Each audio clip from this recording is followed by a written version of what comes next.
So, I was telling Rhea earlier, and I'm going to go ahead and give you a heads up, that we have 2 sermons left in our characters on John, this week and next week.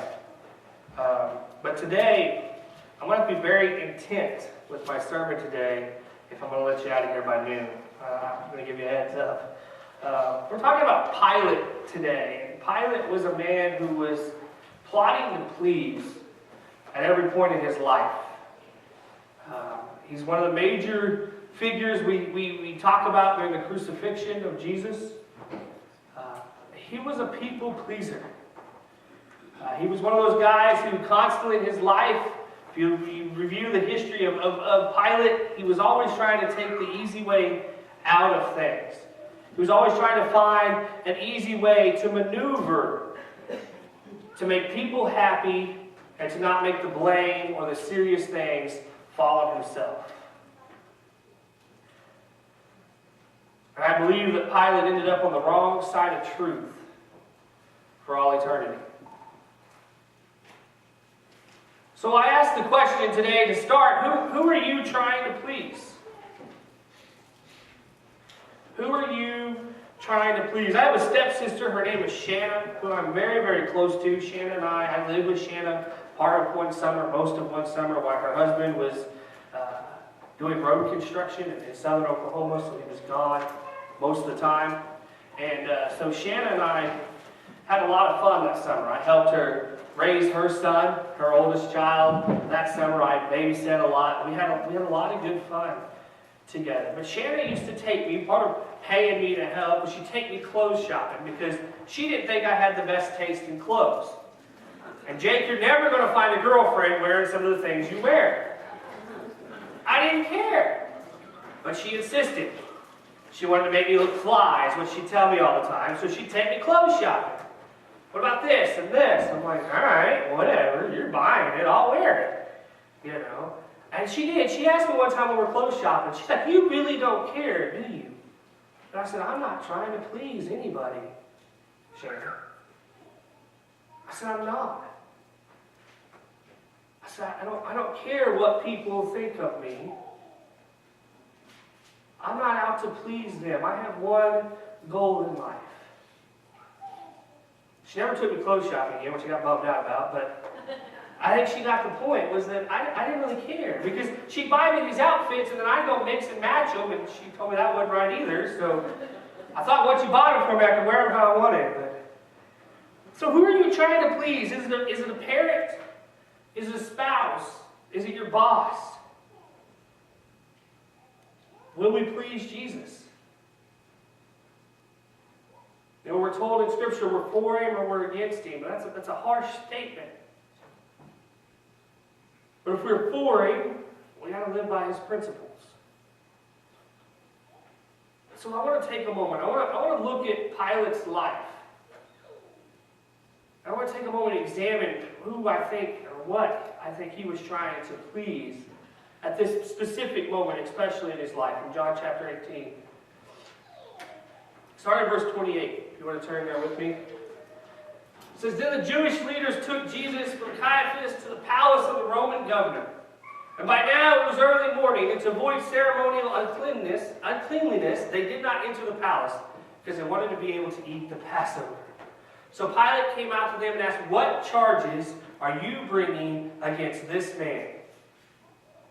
If he were not a criminal, they replied, we would not have handed him over to you. Pilate said, Take him yourselves and judge him by your own law. But we have no right to execute anyone, they objected. So here we are. I want to stop here for just a moment. Here we are with Pilate. Pilate knows these are Jews. He knows they have their own law. Go and do with him by your law. I don't want anything to do with him. But we can't execute him. But we can't execute him. We have no right to kill him. So here the Jews are. They want him gone. The Jewish leaders want him out. And they don't just want to lock him up, because they know he'll still have a say from there. They don't want to just try to cast him out, because they know he'll still have a word and he'll still talk from there. They want him to cease. So they come before Pilate. This took place to fulfill what Jesus said about the kind of death he was going to die. Pilate then went back inside the palace, summoned Jesus, and asked him, "Are you the King of the Jews?" And this is probably one of my favorite statements in all of Jesus' life. "Is that your own idea?" Jesus asked. Do you realize what Jesus just did to Pilate here? Did you come up with that yourself? Do you think I'm the King of the Jews? What do you think, Pilate? Who do you think I am? Or did others talk to you about me? "Am I a Jew?" Pilate replied. "Your own people and chief priests handed you over to me. What is it you have done?" Jesus said, "My kingdom is not of this world. If it were, my servants would fight to prevent my arrest by the Jewish leaders. But now my kingdom is from another place." "You are a king then," said Pilate. Jesus answered, "You said that I am the king." You said it, big boy. In fact, the reason I was born and came to this world is to testify to the truth. Everyone on the side of truth listens to me.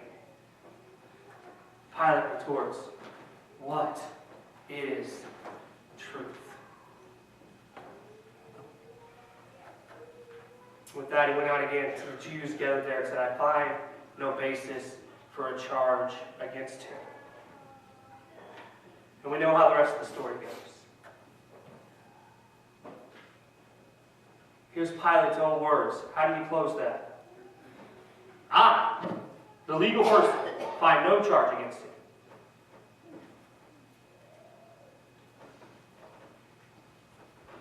So why did you have him executed? Is that not the question we all want to ask right now? Well, Jake, it had to happen. You're right. To be standing where we are today, it did have to happen. To be free the way we are, it did have to happen. Something I don't totally understand. Wish we could have went about it a different way. But I want to know, with Pilate, why did you execute? Pilate was a man who had an attitude of contempt towards the Jews. He was contemptuous to the Jews and to Jesus. He asked Jesus, "Am I a Jew?" I don't think Pilate thought much of the Jews. He definitely tried to stay out of their affairs. "Look, you go do with it what you want. I don't want anything to do with your culture. I don't want anything to do with your people right now. Go." Pilate also chose the sign of the cross. Jesus, King of the Jews. He was mocking both the Jews and Jesus. So that's what people don't understand is when he plastered the sign up there, we understand it as the mockery towards Jesus. We understand what he was doing. This is why you're being crucified. This is the claim you make. So we'll put this up here. But he did put, he thinks. He didn't put, he acts as. He put, King of the Jews. So all the Jews standing there now are going, "That ain't right. He's not our king. This isn't right. Why are we fixing to put this up in the air and let everybody read it?" Because Pilate didn't care. Pilate didn't care what they thought of him. He just wanted to make them happy. He just wanted to please them. This is what you want? Fine, let's do it. Outside sources, or Josephus, reinforces this. You guys have heard me talk about Josephus. I have a whole book in there of a bunch of his history stuff.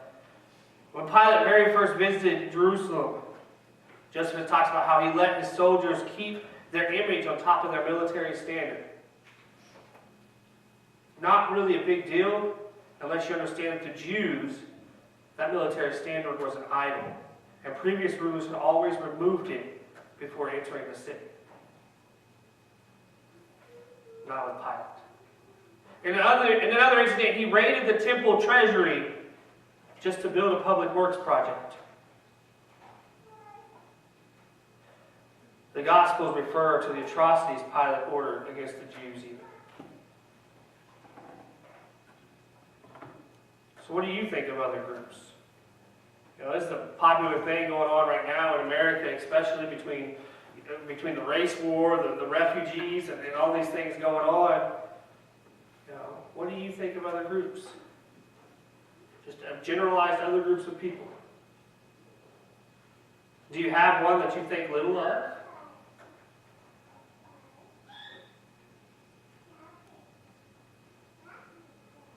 We can talk about comments that have been made by several people in our society that belittle one group or another.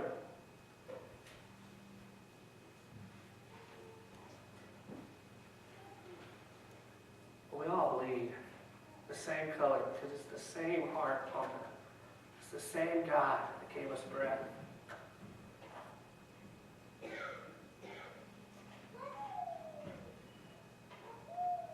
This is the mentality that Pilate had going into this. He thought very little of the Jews. So then we get to the dilemma at hand. Here's Christ. They want him killed. So Pilate became very expedient with this whole thing. He tried to wheedle out the dilemma, his way out of it in 4 different ways. He tried to pass the buck. Hey, you go do what you want with him. This is your deal. He tried to escape by offering to free a prisoner. That didn't work. Set free the murderer. And so then he tries to compromise with people. Let's just flog him. And then he tried to appeal them with the question, shall I crucify your king?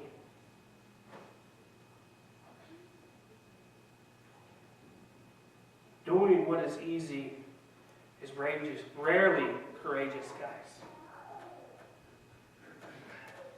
Taking the easy road is rarely courageous.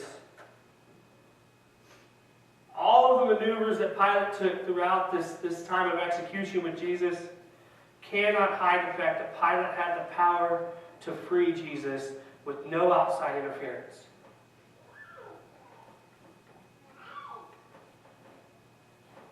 That's what we fail to realize sometimes. Pilate could have looked at him and said, go home.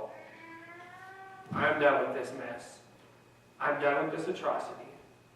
Just go home. Go back to doing what you were doing. But instead, when he said, you do what you want, they said, that's not what we want, though. Oh. Well, I'm Pilate, and I'm here at your service.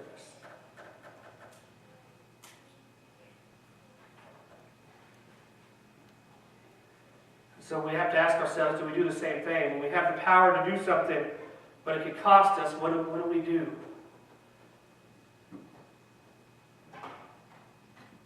What do we do? We all think we're brave, but are we really? Martin Luther, in one of his famous Christmas sermons, described how Mary had to give birth in a stable because there was no room in the inn. Now this is what Luther says. Okay, I want you to hear this word for word. You think to yourselves, I wouldn't have turned the couple away. I would have given them my own place. To which Martin Luther replies, no, you wouldn't. If you would have been so generous, so sacrificial, why aren't you now? You meet Christ in your neighbor every day, and you're not that generous or sacrificial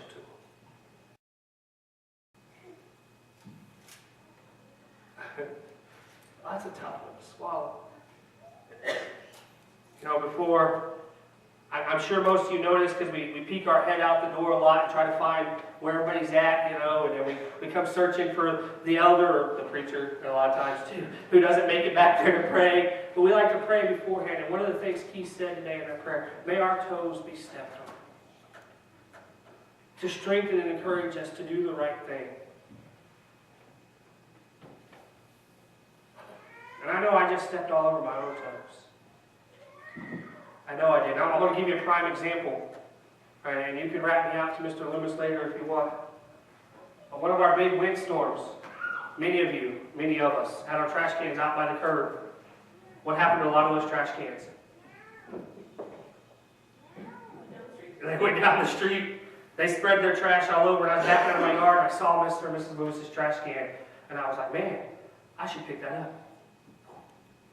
I was gone. But I would let Jesus and Mary have their baby in my house, or Joseph and Mary have their baby. You see what I mean?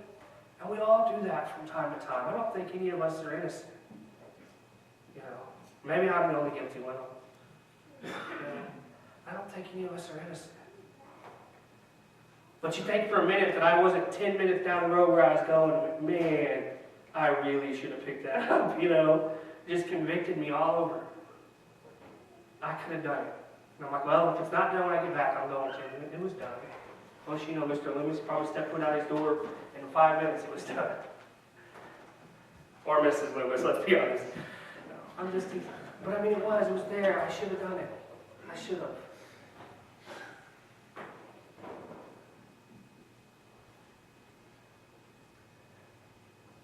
Doing what is easy is rarely courageous. Most of the time we've got to go out of our way. Most of the time we've got to exert ourselves. Perfectly ordinary people participated in the murder of Jesus. Perfectly ordinary people. And we try to justify ourselves. I may be a bad person, but Pilate was worse. We all have the opportunity, I would venture to say daily, to act on God's behalf. And I think we miss them. We wait for someone else to do the dirty work.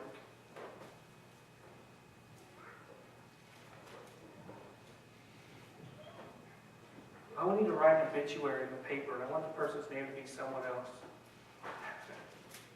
Just so that we all know that someone else is gone. It's our job.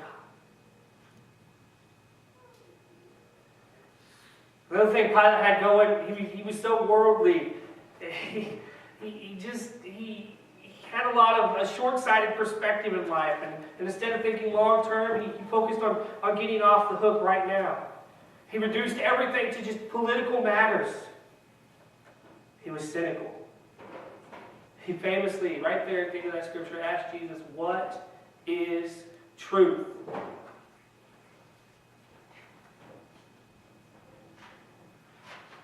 Same type of remark as, am I a Jew?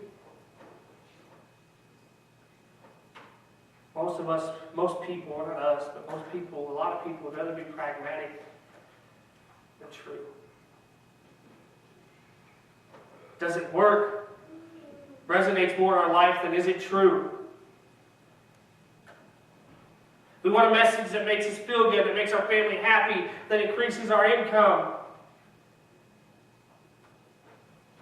Ladies and gentlemen, right here, at this very confrontation with Jesus, Jesus voted for truth, even if it meant being crucified.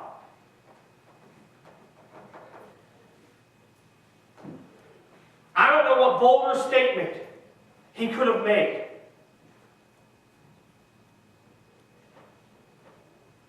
But truth, those are the ones who believe in truth, they're the ones who follow after me, he says.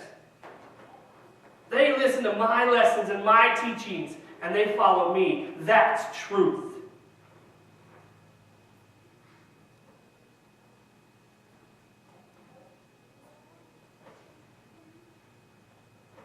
But Pilate simply takes him after that conversation, walks him back out front, and says, I find no charge against him.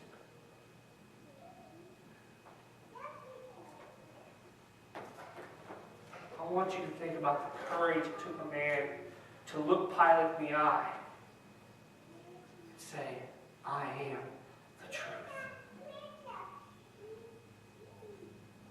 He didn't say, I'm the king. He didn't say anything. Do you know what this means? He looked at Pilate just right then and there and said, I'm not only the king of the Jews, but I'm your king too, buddy. If you believe in truth, you believe in me. And that has nothing to do with the Jewish culture.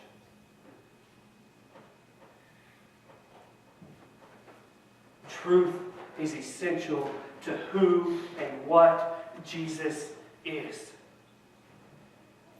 The truth is what sent him to the cross. The truth is what brought him back from the dead. The truth is what seats him at the right hand of God. The truth is what created the world. The truth is what guides us each and every day.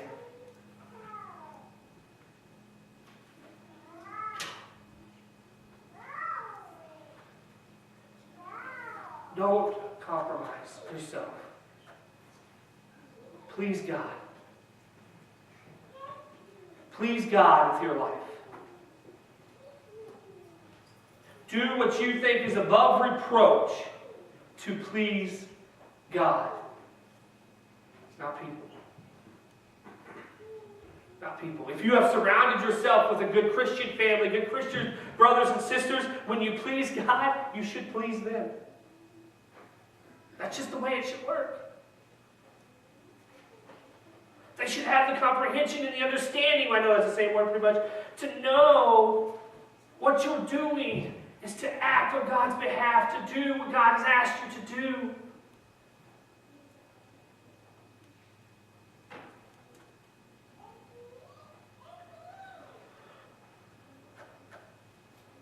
So we come to church to please family, or because we want to know God?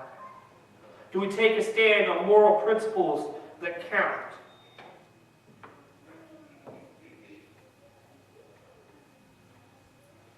Guys, Jesus' kingdom has different standards. So the politics in Jesus' kingdom hasn't changed in over 2,000 years.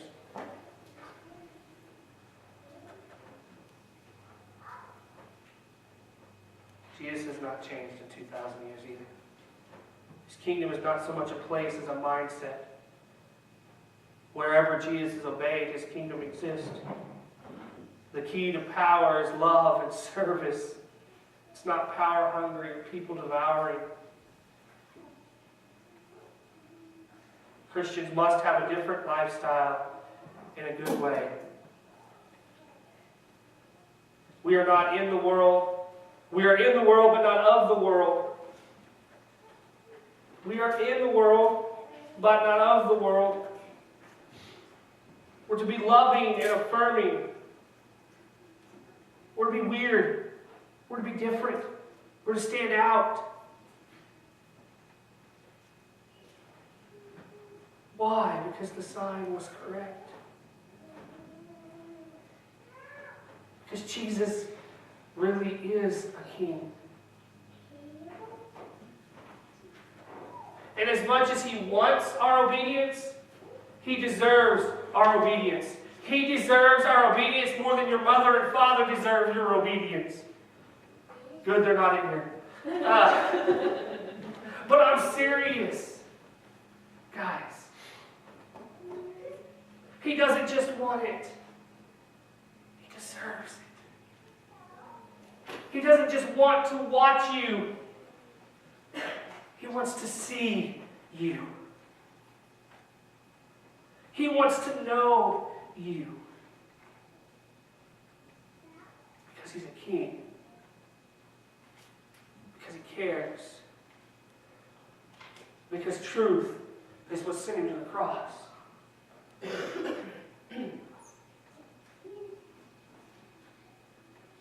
And guys, if it's not truth to you,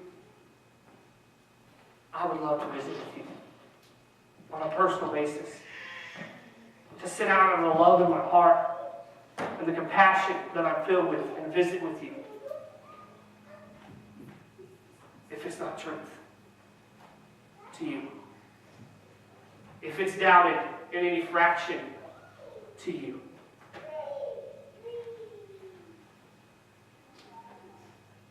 Because the truth he speaks is the truth I believe.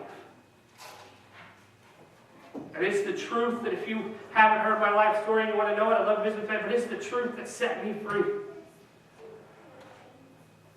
It's the truth that I run with every day of my life. I try to be loving and I try to be compassionate. And I know sometimes I say some hurtful things out of my sarcasm. You know, I have to backtrack and apologize.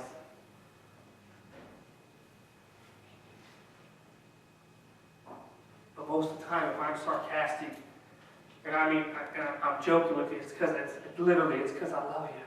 And I want to be around you, and I want to have fun with you. And that's what I strive to do in my life, is have fun. Have fun with it. Run wild with God. See the places and adventures He can take you on. Because here's the neat thing. Our King, Jesus, isn't bound by any earthly wealth. So the adventures are out of this world. The adventures are amazing. When I grew up, my first real full-time ministry job was in a town called Coyle, Oklahoma. Okay, I preached in my home church for a little while, but I preached in Coyle for a couple of years. I want you to ask me what town I hated the most in high school. When we lined up at sports, what town I just wanted to beat the snot out of every time I seen them. Coyle, Oklahoma. And then to hear God say, hey, that's where you're going. You can ask my wife. I'm like, what? What? I grew up, some of you know my redneck tactics I still have ingrained in my head. I'm a hick. Okay? And God looked at me and said, you're going to a dominantly black community, and you're going to preach. Let's go! I had so much fun. I got to go on Langston University's campus and help with campus ministry. It was a blast. And never would I thought I'd end up there. Never in my wildest dreams. I grew up, what little farming we did was on a 930 case tractor open cab. Okay? Any of you know how old that tractor is? A lot of you do, right? That's the farm we grew up on. Just the other day, I got the privilege and opportunity to make a U-turn and hit a GPS button. It was sweet. Never did I think I would be doing that. But I had a lot of fun. It was a blast. And when you could farm sitting like this, yeah, I know, I didn't have all the mentality tied up and things breaking and stuff like that, I know, because when you can farm sitting like this, I had a lot of fun. I know, there's a lot more to it. My point, guys, that I never thought I would be on these wild adventures. But chasing God has led me to places unimaginable. And you can't tell by the smile and the laugh, I am digging it. I'm loving it. Don't miss the truth. Don't miss the journey with this King. He deserves it. He wants it. He desires it. Each and every one of you. He wants to take you on your own separate adventure.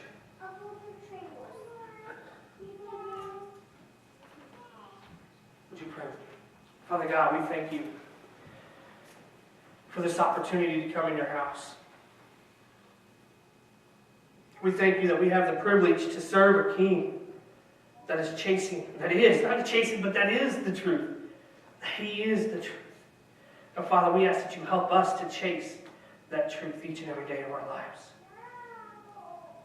Help us to be your light. Help us to be your hands and feet on this wild adventure you have for us. As you love us unending. As you love us, knowing no bounds, no bars, no limits on your love. Father, we thank you. It's in your Son's name we pray. Amen.